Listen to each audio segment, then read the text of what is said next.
Dalam sejarah Indonesia, tak sedikit tokoh Indonesia yang dengan gigih memperjuangkan kemerdekaan.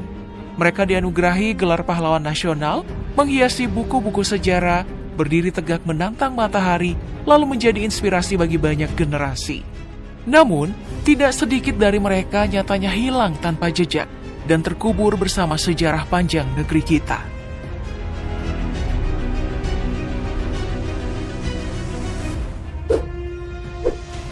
Tidak banyak yang tahu sosoknya sebagai tokoh menginspirasi. Pejuang yang militan, radikal, dan revolusioner. Pahlawan nasional yang dijuluki Bapak Republik Indonesia bukan Soekarno, bukan Bung Hatta. Ia adalah Ibrahim Datu Tan Malaka. Sosok ini melahirkan banyak pemikiran mengagumkan dan berperan besar dalam sejarah perjuangan kemerdekaan. Namun ironisnya, ia dihilangkan dalam sejarah pada masa Orde Baru. Tan Malaka terkesan dilupakan atau bahkan sengaja dibedakan dengan pahlawan nasional lainnya. Keberadaan makam dan penyebab kematiannya juga terus menjadi polemik dan belum terjawab tuntas. Menurut banyak sumber, ia dibunuh dengan cara ditembak dan dibuang. Versi lain, Tan Malaka ditembak lalu dikuburkan di Kediri, Jawa Timur. Entah oleh siapa.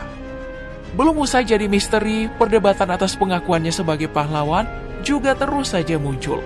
Ia memang diabadikan sebagai tugu dan museum di tanah kelahirannya, Sumatera Barat. Namun sepi dan tak terurus.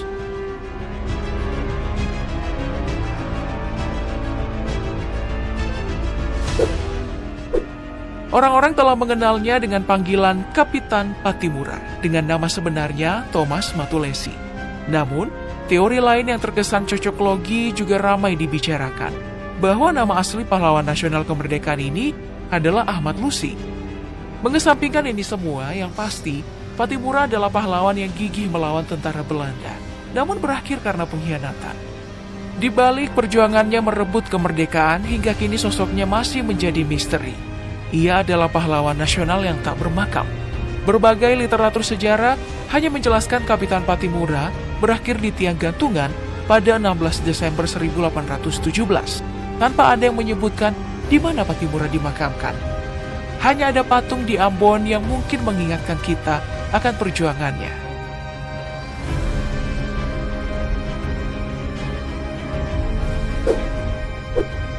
Tak banyak yang tahu sosoknya, namun dia adalah dokter yang ditetapkan sebagai pahlawan nasional melalui penetapan SK Presiden RI nomor 190 tahun 1964. Bukan hanya sebagai dokter, Muwardi juga ikut berperang melawan penjajah di dalam barisan pelopor.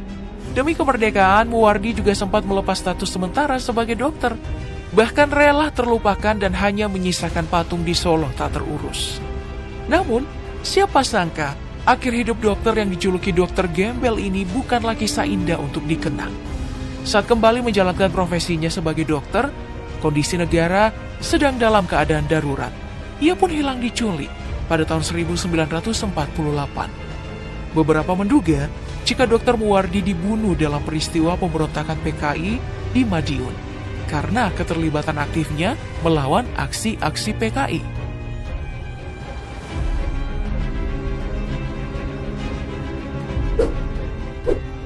Ignatius Slamet Riyadi, pahlawan nasional yang berpangkat Letkol yang gugur saat melakukan operasi menghadapi Republik Maluku Selatan. Namun, namanya sangat dihormati. Monumennya didirikan di Solo dan Ambon yang menjadi tempatnya gugur di medan juang. Slamet Riyadi adalah tentara dengan segudang prestasi. Bahkan, ia adalah orang yang mempelopori terbentuknya Komando Pasukan Khusus atau Kopassus. Usai berakhirnya revolusi tahun 1950, Slamet Riyadi dikirim ke Maluku untuk memerangi Republik Maluku Selatan. Setelah melakukan perlawanan beberapa bulan, Slamet Riyadi terkena tembak di depan benteng Victoria. Menurut beberapa sumber, penembakan itu membuat jasadnya tidak bisa ditemukan. Banyak yang meragukan jika jasadnya tidak benar-benar berada di Ambon, di Taman Makam Pahlawan KPHH.